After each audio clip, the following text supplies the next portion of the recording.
របៀបនៃការធ្វើការតែមួយឲ្យពួកគាត់យកទៅប្រើប្រាស់ការណាខុសពីហ្នឹងគឺយើងអត់ប្រើទេសួស្តីអ្នកនរគ្នាសូមស្វាគមន៍មកកាន់ Cherry Podcast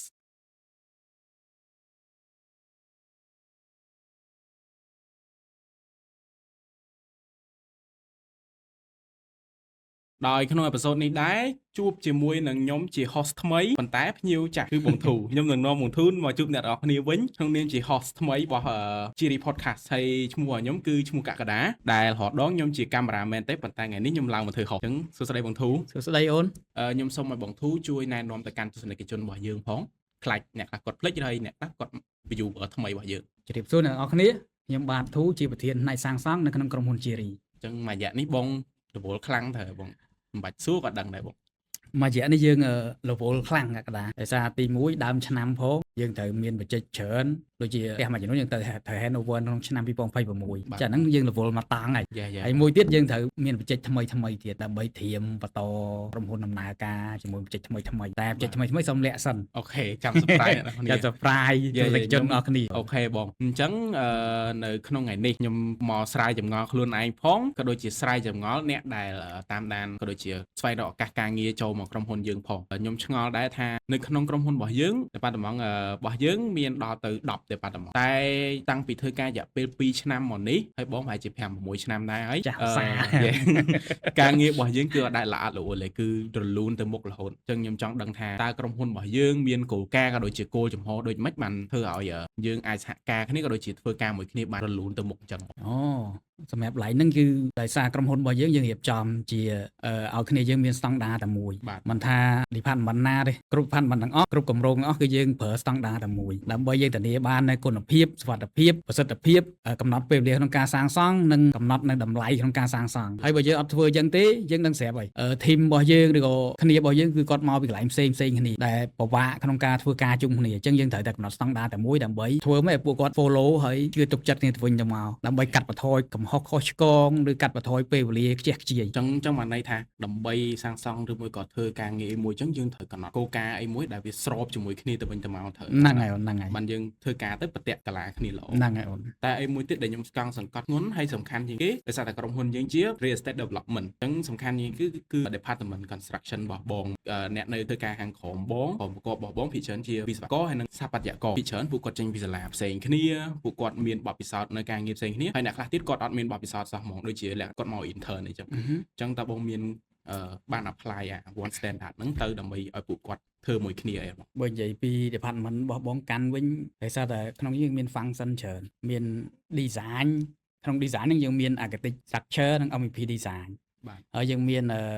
planning មួយទៀតបូកនឹង QAQC ហើយយើងមាន size យើងមាន size survey អញ្ចឹងពួកគាត់ទាំងអស់គ្នាសិតតែមកពីកន្លែងផ្សេងគ្នាអញ្ចឹងធ្វើឲ្យបច្ចេកទេសរបស់គាត់នឹងផ្សេងរៀងខ្លួនដើម្បីធ្វើឲ្យគាត់ងាយស្រួលក្នុងការធ្វើការហើយនឹងចំណេញពេលវេលាយើងត្រូវបង្កើតស្តង់ដារតែមួយសម្រាប់ពួកគាត់ឧទាហរណ៍ដូចជាមុននឹងសាងសង់យើងត្រូវធ្វើប្លង់មិនជាប្លង់ approval ពីថ្នាក់លើដើម្បីពួកគាត់សាងសង់ដើម្បីពួកគាត់យកប្លង់ទៅសាងសង់ជៀសវាងកំហុសឆ្គងទី2យើងនៅផ្ទះរបស់យើងការសាងសង់ត្រូវការ material មែនទេអញ្ចឹង material បើយើងអត់មានកំណត់ថាស្តង់ដារ material តែមួយទេយើងប្រកាសជាខ្ជះខ្ជាយឬក៏ខាតបង់ឬក៏អត់មានពេលវេលាគ្រប់គ្រាន់ក្នុងការធ្វើការអញ្ចឹងយើងកំណត់សម្រាប់ផ្ទះមួយគឺ material ដូចគ្នាម៉ាកតែមួយបមាណតែមួយឧទាហរណ៍ថាផ្ទះមួយត្រូវប្រើ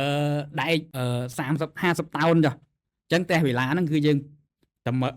ម្រូវតែ50 តោនហ្នឹងឯងសម្រាប់ផ្ទះហ្នឹងអត់ឲ្យវាលើសហ្នឹងឯងឧទាហរណ៍មួយទៀតបេតុងយើងប្រើថា100 គីបចុះអញ្ចឹងគឺយើងចាក់ធ្វើម៉េចធ្វើតែ100 គីបរួចផ្ទះមួយអត់អាចផ្ទះមួយ150 គីបផ្ទះមួយទៀតលេង50 គីបធ្វើចឹងអត់កើតអញ្ចឹងស្តង់ដារផ្សេងនេះធ្វើឲ្យយើងខាតបង់ពេលវេលាខាតបង់នឹងតម្លៃដើមក្នុងការសាងសង់ហើយយើងកំណត់ពេលវេលាបានជាក់លាក់មួយទៀតយើងមាន function ទៀត QAQC ដែលគាត់មានតួនាទីទៅជាអ្នក inspection ហើយនឹង testing រាល់ការងារទាំងអស់ស្តង់ដារតែមួយក្នុងហ្នឹងឧទាហរណ៍ថាពួកគាត់ត្រូវរៀបចំបុកគ្រឹះហើយអញ្ចឹងមុននឹងបុកគ្រឹះវិស្វករវាស់វែងនិងវិស្វករនៅការដ្ឋានគាត់ចុះទៅមើលគាត់ចុះទៅដៅទីតាំងហើយតែយើងត្រូវមានស្តង់ដារតែមួយទៀតមុននឹងចាប់ដើមបុកត្រូវតែមាន QAQC ទៅ inspect ថាត្រូវតាមប្លង់ដែលជា approval ទាំងអស់ហ្នឹងជាកន្លែងកលឹះសំខាន់របស់យើងបាទមួយទៀតនៅពេលដែលបកគោលផ្ទះជូនអតិថិជនបានន័យថាឧទាហរណ៍ថា10 ថ្ងៃទេបកគោលផ្ទះជូនអតិថិជនអញ្ចឹងយើងត្រូវមានស្តង់ដារតែមួយដូចគ្នាមុនបកគោលផ្ទះជូនអតិថិជនយើងត្រូវតែតេស្តរាល់ការប្រើប្រាស់ក្នុងផ្ទះហ្នឹងឧទាហរណ៍ប្រព័ន្ធទឹកប្រព័ន្ធភ្លើងឬក៏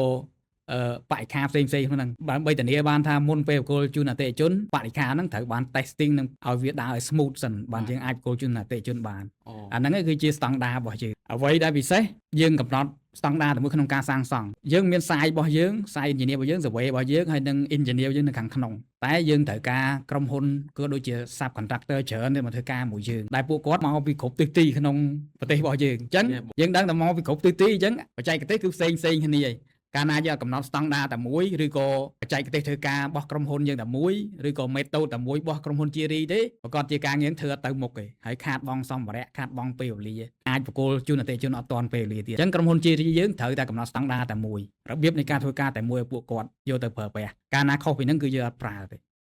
ហើយមួយទៀតសម្រាប់ consultant team ក៏ដូចជា department ផ្សេងដែររាល់ការធ្វើការទាំងអស់ឧទាហរណ៍ទៅចុះ site visit ឬក៏ការងារប្រចាំថ្ងៃពួកគាត់ត្រូវតែមាន report បើអត់ report គឺប្រកាសជាមានការផាកពិន័យឬក៏មានការជួបមួយបងអីចឹងហ្នឹងព្រោះចាំបាច់ត្រូវតែមាន report ចាំបាច់ report នេះគឺជា standard របស់យើងរាល់វិស្វករទាំងអស់ចុះទៅការដ្ឋានរាល់វិស្វករទាំងអស់ធ្វើការនៅការដ្ឋានឬក៏រាល់ design plan ទាំងអស់គាត់ត្រូវតែមាន report ចាំទៅតាមរាយការណ៍ទៅតាម report របស់គាត់ជាមួយ template តែមួយសម្រាប់ team ទាំងមូលហ្មងអូខេបងយើង template តែមួយហ្នឹង team HR request មកពួកខ្ញុំ design រាល់ឆ្នាំថ្មីរហូតរាប់តាំងពី slide report ឡើងថ្មីបាទហើយ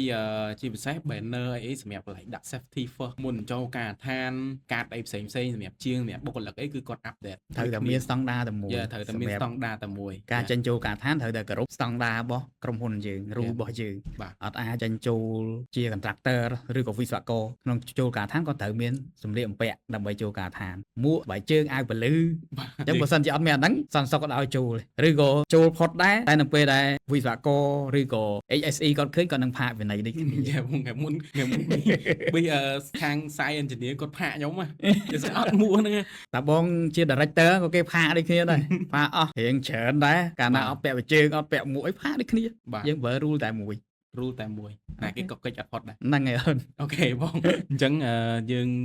episode ថ្ងៃនេះជួបគ្នាមួយវងធូសនេសនាបានក្បោះក្បាយដែរអញ្ចឹងសម្រាប់ episode ថ្ងៃហ្នឹងគឺយើងមានតែប៉ុណ្្នឹងទេចុងក្រោយខ្ញុំជាមួយនឹងក្រុមការងារសូមអរគុណសូមជម្រាបលាបាយបាយក្រុមហ៊ុន Cherry រួបរួមរឹងមាំរីកចម្រើន